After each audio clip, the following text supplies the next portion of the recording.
Menyimak kisah Bani Israel di masa lalu kadang bikin kita kasihan, tetapi jika kita melihat tingkah laku mereka, kadang bikin kita jengkel, greget, serasa pengen gigit batu bata. Bagaimana tidak, kaum yang dikenal memiliki banyak nabi dan rasul ini, dahulu hidupnya sangat miris dan terlunta-lunta, dijajah dari satu raja ke raja yang lain, mengungsi dari satu negeri ke negeri yang lain, terbuang jauh dari tanah kelahiran, dan penderitaan-penderitaan lain yang mereka alami bikin kasihan. Tetapi di sisi lain, semua penderitaan yang mereka dapat adalah hasil dari sifat dan watak mereka yang terkenal pembangkang lagi ngeyel. Setelah lepas dari cengkraman Fir'aun dan kekejamannya, Bani Israel bersama Nabi Musa menyeberang jauh meninggalkan Mesir menuju tanah yang dijanjikan oleh Allah Subhanahu wa Ta'ala. Sesampainya di tanah yang dijanjikan, Nabi Musa memerintahkan mereka untuk berperang mengusir penguasa jahat di negeri itu, tapi justru mereka menolak dan enggan. Maka mereka dihukum oleh Allah Subhanahu wa Ta'ala menjadi pengembara di bumi selama 40 tahun. Selama itu pula mereka akan berpindah dari satu tempat ke tempat lain tanpa ada kejelasan hidup. Setelah 40 tahun mereka berkelana, barulah mereka bisa memasuki negeri yang dijanjikan oleh Allah Subhanahu wa Ta'ala. Setelah wafatnya Nabi Musa alaihi salam, Bani Israel semakin jauh dari ajaran Allah. Bahkan mereka memalsukan kitab peninggalan Nabi Musa alaihi salam. Maka Allah Subhanahu wa Ta'ala pun memberikan hukuman berat bagi mereka dengan hadirnya seorang raja yang sangat kejam, bahkan lebih kejam dari Fir'aun. Raja itu adalah Jalut.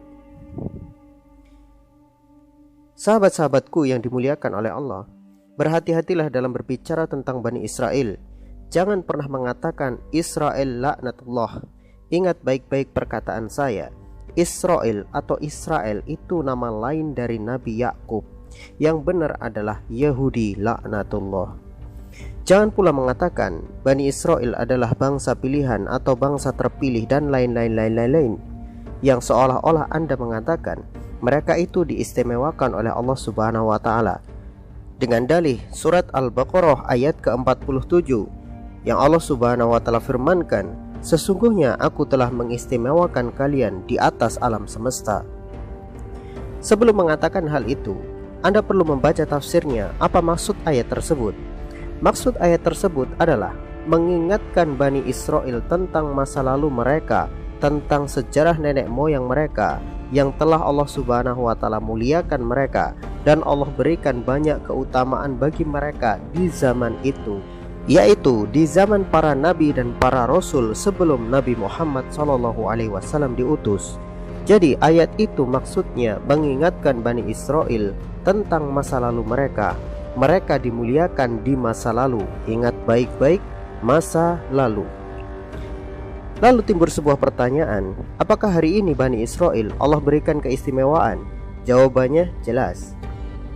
Kita bisa menjawab, bagaimana mungkin kaum yang mengingkari Nabi terakhir dan kitabnya serta membuat kerusakan di bumi Palestina akan dimuliakan oleh Allah Subhanahu wa Ta'ala? Itu adalah hal yang paling mustahil.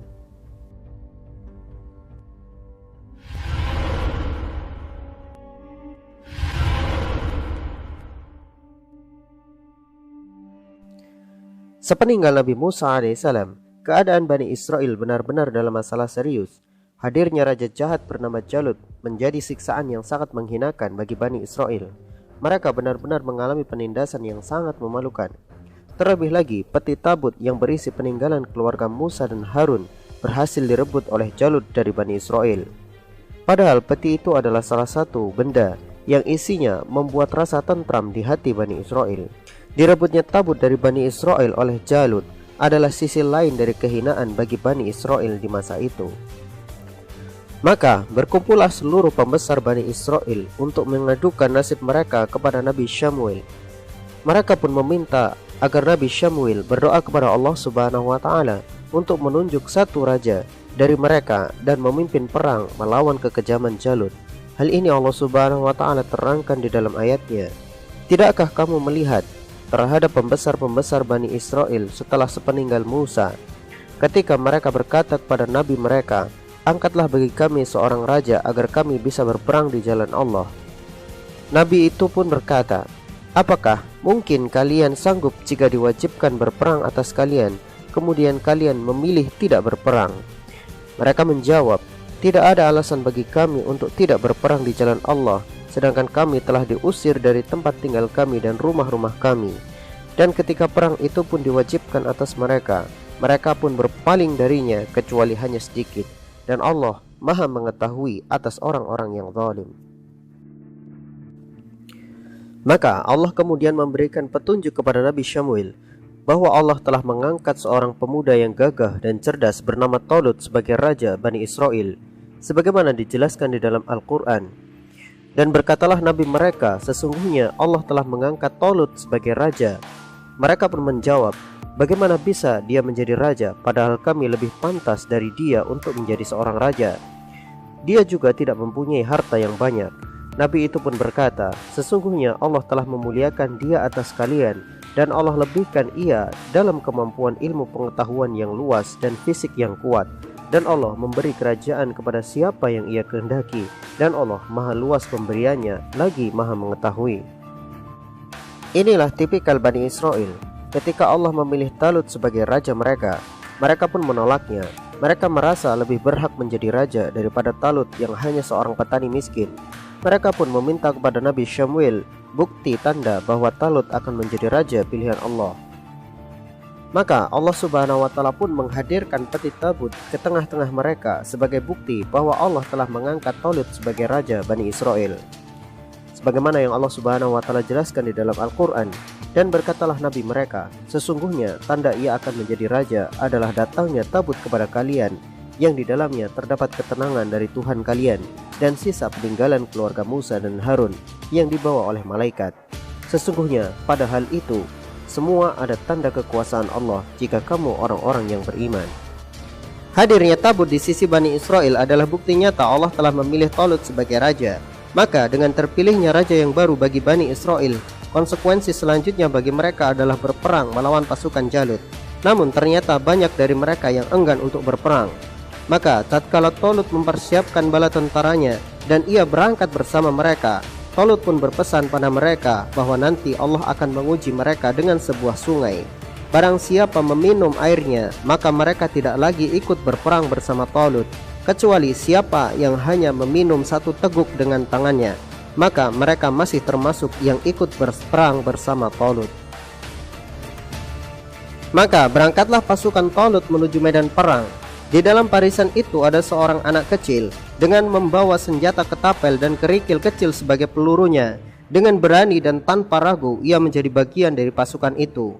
Anak kecil tersebut adalah Dawud. Sesampainya pasukan Talut di sungai yang telah dijelaskan oleh Talut, pasukan yang kehausan itu pun tidak lagi ingat pesan Talut bahwa sungai itu adalah ujian.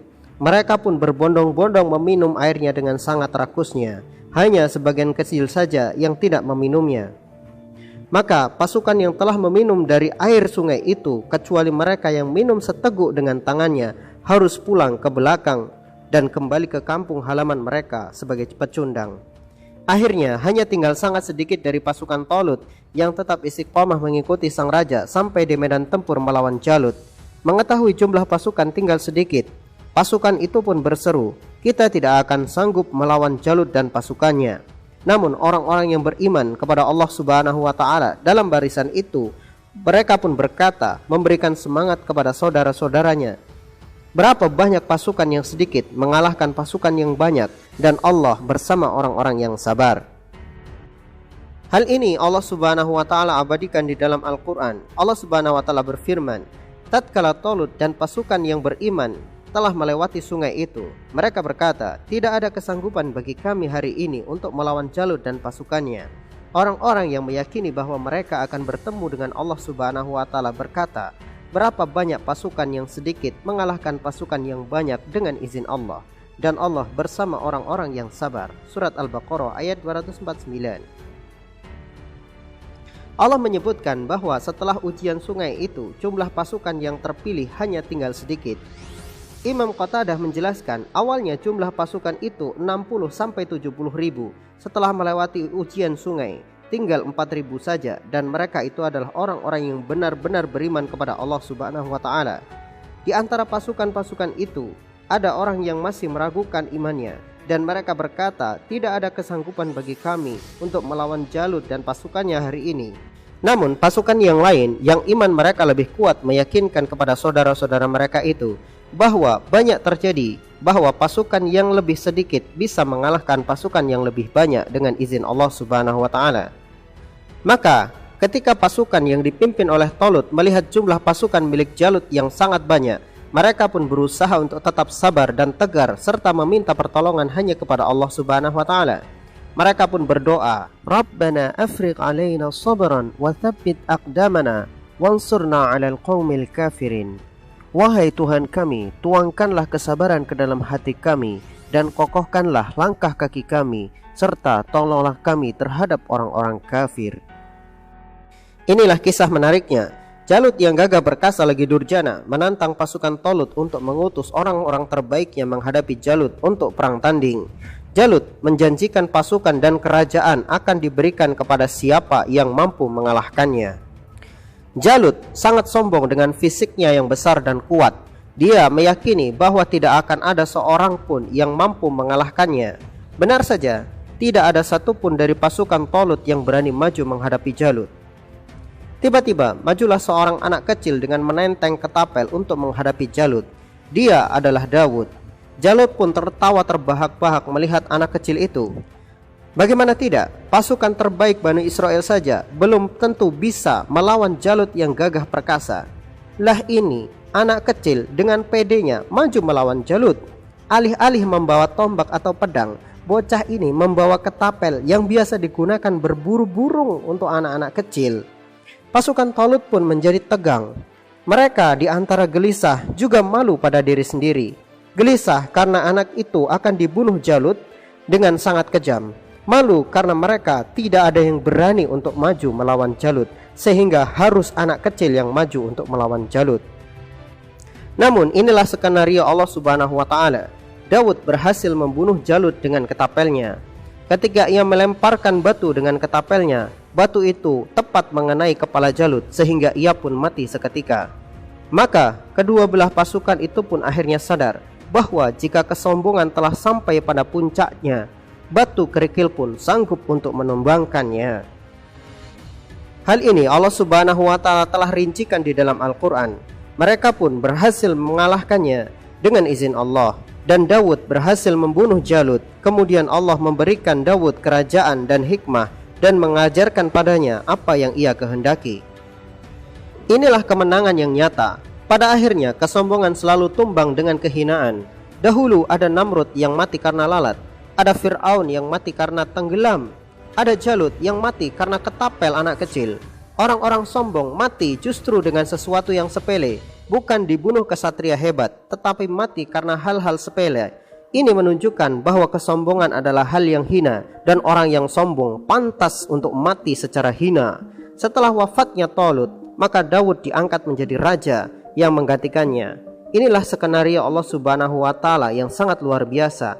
Ia berikan kepada siapapun kekuasaan yang ia kehendaki. Ia juga mencabut kekuasaan dari siapapun yang ia kehendaki.